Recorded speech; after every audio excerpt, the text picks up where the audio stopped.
أعوذ بالله من الشيطان الرجيم بسم الله الرحمن الرحيم ومن الناس من يشتري لهو الحديث ليضل عن سبيل الله بغير علم ويتخذها هزوا أولئك لهم عذاب مهين. وقال أحد من السالكين عشنا على سنة المصطفى وماتوا على تنتنا تنتنا. محترم ناظرین و سامعین، تاسو په علم کې دا نن سبا د سوشل میډیا پاغي باندې یو خبره ډیره گردش کوي د رباب او د مولا.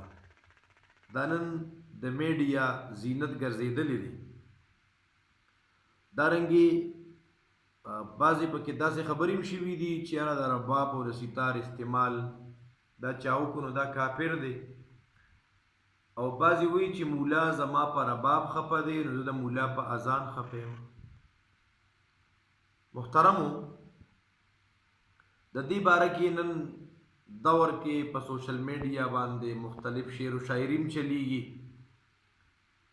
بعضې داسې مسلمانان ځان ته وایي چې هغوی دې ته د پښتنو کلچر وایي چې دا رباب، دا سندره، دا ستار، دا منګې، دا د پښتو دا دوپړی دا د پښتنو یو کلچر دی.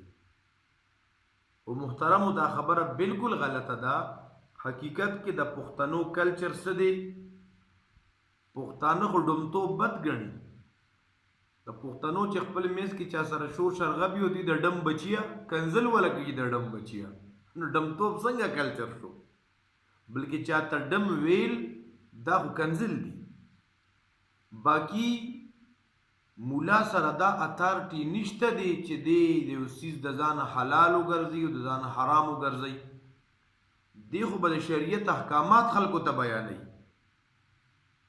نو محترمو، د پښتنو کلچر دا حجره ده، دا ثقافت دی، جومات، کمیس پرتوګ، پټکي، څادر، جرګه وغیره، دا د پښتنو کلچر دی.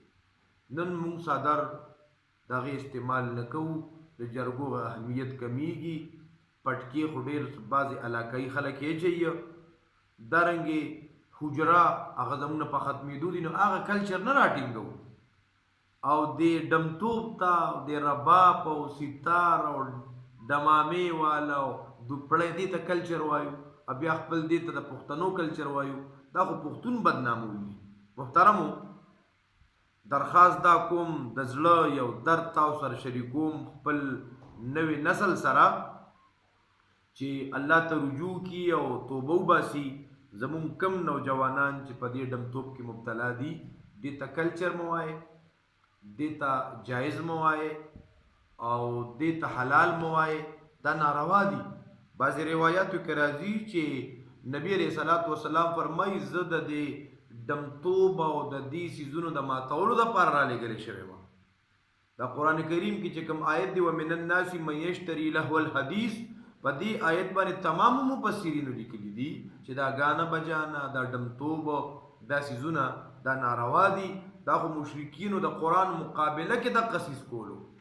البته کوم مسلمانان چې نوم د اسلام استعمالی چې زه مسلمان یم، ځان ته مسلمان وایي، او هغوی الحاد اختیار کړی دی، د دین اسلام حرام څیزونه حلال ګڼي، او دارنګې د هغې کې غلط توجیحات کوي. نو هغه خلکو ته که ډېر د ګانو بجانو د ډمتوب نقصانات بیان شي د قرآن او سنت په رڼا کې، چونکې کې د الحاد وایرس هغه رادننه شوي دي، نو د هغې د دقه وایرسو علاج کول پکار دی، په مثبت انداز کې، د دلایلو په انداز کې، په اخلاص سره د هغې تردید پکار دی. ای محترم مسلمانانو، دا نن زمونږ یو بل یو مونږ ته محاذ جوړوي چې مولا او پښتون یا مولا او هغه خلک چې هغوی د دې میوزک نه، د دې سینګینګ نه، د دې ډمتوب نه متاثره دي، چې دی نورم د دین نه متنفره شي دقه خلک، او د مولا خلاف آواز پورته کړي. نو محترم، مونږ ته دا کول نه دي پکار، بلکې علما مونږ ته د الله دین بیانوي. نو رباب ته دین نه ویله.